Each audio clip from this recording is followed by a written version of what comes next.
ఆంధ్రప్రదేశ్‌లో కూటమి ప్రభుత్వం అధికారంలోకి వచ్చిన తర్వాత కేంద్ర ప్రభుత్వాన్ని ఒక డిమాండ్ చేస్తూ వస్తోంది.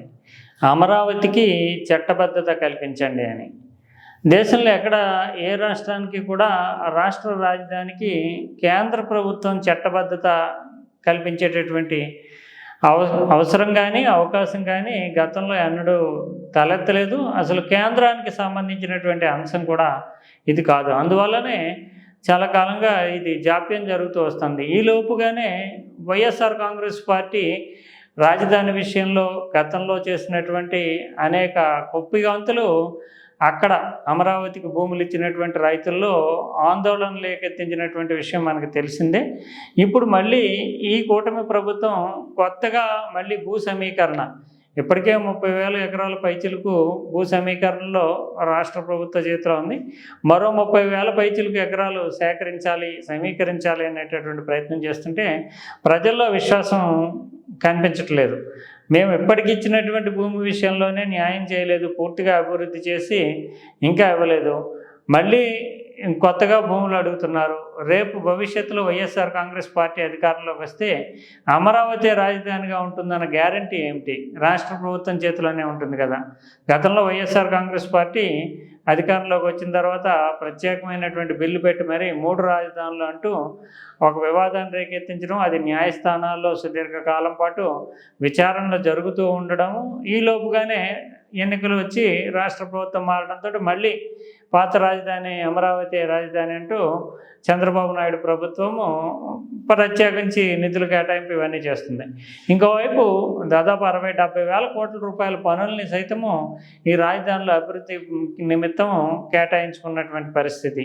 ఇదంతా ఇలా ఉండగా స్పష్టమైనటువంటి ఏ ప్రభుత్వం ఉన్నా ఆ రాజధాని తరలదు అనేటటువంటి భరోసా వచ్చినప్పుడు మాత్రమే పెట్టుబడులు కానీ, లేదంటే రైతులు కొంత ఉదారంగా భూములు ఇచ్చేందుకు కానీ ముందుకు వస్తారు. తమ ఆస్తి విలువ పెరుగుతుందనే ఉద్దేశంతో, లేదంటే భూములు ఇచ్చేందుకు ఆస్కారమే లేదు అనే అంచనాల నేపథ్యంలో ఖచ్చితంగా రేపు వైఎస్ఆర్ కాంగ్రెస్ పార్టీ వచ్చినా లేదా తెలుగుదేశం కూటమి ప్రభుత్వం కొనసాగినా ఈ రాజధాని వ్యవహారం మాత్రం ఇప్పటితోటి ఫుల్ స్టాప్ పడిపోయింది. ఇది ఖచ్చితంగా భవిష్యత్తులో కూడా క్యాపిటల్గా ఉంటుంది అనేటటువంటి నమ్మకాన్ని కలిగించాల్సినటువంటి అవసరం ఏర్పడింది.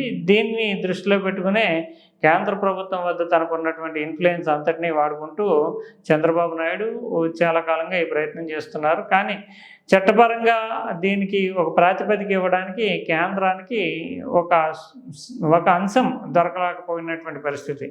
ఇప్పుడు తాజాగా మరోసారి ఈ అంశం ప్రస్తావనకు వచ్చినప్పుడు విభజన చట్టం 2014లో ఏదైతే చేశారో ఆ చట్టంలో 2014 నుంచి 24 వరకు ఆంధ్రప్రదేశ్ అండ్ తెలంగాణకి ఉమ్మడి రాజధానిగా హైదరాబాద్ ఉంటుంది అనేటటువంటి ప్రస్తావన ఉంది. దానినే కొద్దిగా సవరించి 2024 తర్వాత అమరావతి ఆంధ్రప్రదేశ్కి రాజధానిగా కొనసాగుతుంది అని ప్రత్యేకంగా అమరావతి అనే పదం ప్రస్తావన 2014 పునర్విభజన చట్టంలో లేదు. కానీ ఇప్పుడు ఆంధ్రప్రదేశ్ ప్రభుత్వం ఇప్పటికే ఆంధ్రప్రదేశ్ క్యాబినెట్ అమరావతి రాజధాని అంటూ ఒక తీర్మానాన్ని ఆమోదించింది. దాన్ని శాసనసభలో ప్రవేశపెట్టి ఆ తీర్మానాన్ని కేంద్రానికి పంపితే కేంద్రము ఈ సెషన్లోనే ఆ తీర్మానానికి ఆమోదం తెలిపి ఒక చట్టంలో 2014లో వచ్చినటువంటి ఆంధ్రప్రదేశ్ పునర్విభజన చట్టంలో భాగంగానే దీన్ని కూడా చేర్చి ఆంధ్రప్రదేశ్కి అమరావతి రాజధానిని ఒక శాశ్వత ప్రాతిపదికని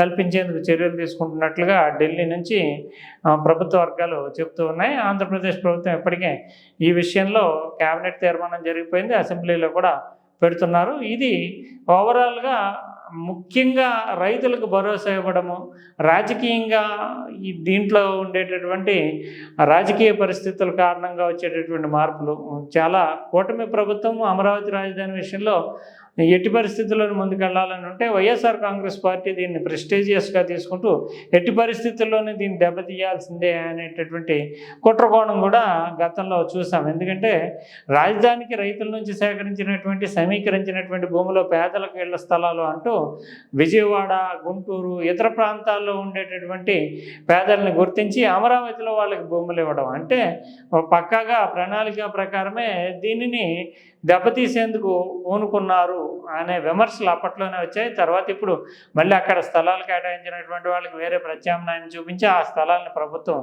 తీసేసుకుంటుంది. పూర్తిగా ఒక ప్రణాళిక ప్రకారం, ప్లానింగ్ ప్రకారం డెవలప్ చేయడానికి ఈ ప్రభుత్వం పూనుకుంటుంది. కానీ ఖచ్చితంగా ఈ ప్రభుత్వం ఏ రాజకీయ ప్రభుత్వం అయినా ఎంతకాలం ఉంటుందో చెప్పలేరు కాబట్టి రైతుల్లో మాత్రం ఇంకా విశ్వాసం అనేది ఏర్పడలేదు. అందులోని ఇక్కడ జరుగుతున్నటువంటి అభివృద్ధి పనులు సైతము దాదాపు 2027 నాటికి తొలి దశ పూర్తి కావాలి అని అంచనాలు వేశారు. ఇప్పుడు చూస్తే 2026 ఫస్ట్ క్వార్టర్ అయిపోయినప్పటికీ ఇంకా పనులు 20% పూర్తి కాలేదు అనే అంచనాలు వెలువడుతున్నాయి. అంటే డబ్బులు ఉన్నాయి, భూములు అందుబాటులో ఉన్నాయి, ఆటంకాలు ఏమీ లేవు, అయినా ఆశించిన స్థాయిలో నిర్మాణ పనులు ముందుకు సాగడం లేదు. దీనికి ప్రధాన కారణము ఆయా సంస్థలు ఏవైతే కాంట్రాక్టులు పొంది ఆయా సంస్థల్లోని విశ్వసనీయత లేదు, ఆయా సంస్థలు కూడా చురుకైనటువంటి పాత్ర పోషించడం లేదు. బిల్లులు ఎప్పుడు వస్తాయి, ఈ రాజధాని నిర్మాణం పూర్తి అయ్యే లోపల ప్రభుత్వం మారితే కనుక తమ పరిస్థితి ఏంటి అనేటటువంటి సందేహాల్లో చాలా చురుకైనటువంటి పాత్రని శీఘ్రగతిన ప్రాజెక్టులు పూర్తి చేసేందుకు చొరవ తీసుకోవటం లేదు.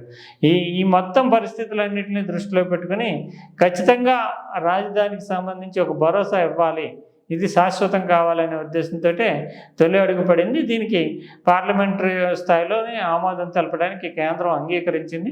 ఇది ఒక శుభపరిణామంగానే ఆంధ్రప్రదేశ్కి సంబంధించి చెప్పాల్సి ఉంటుంది. భవిష్యత్తులో వైఎస్ఆర్ కాంగ్రెస్ పార్టీ మళ్ళీ అధికారంలోకి వచ్చినా మళ్ళీ అసెంబ్లీలో తీర్మానం పెట్టి మళ్ళీ కేంద్రము పార్లమెంట్లో ఆమోదింపు చేసుకోవాల్సి ఉంటుంది ఏదైనా సవరణ చేయాలన్నా.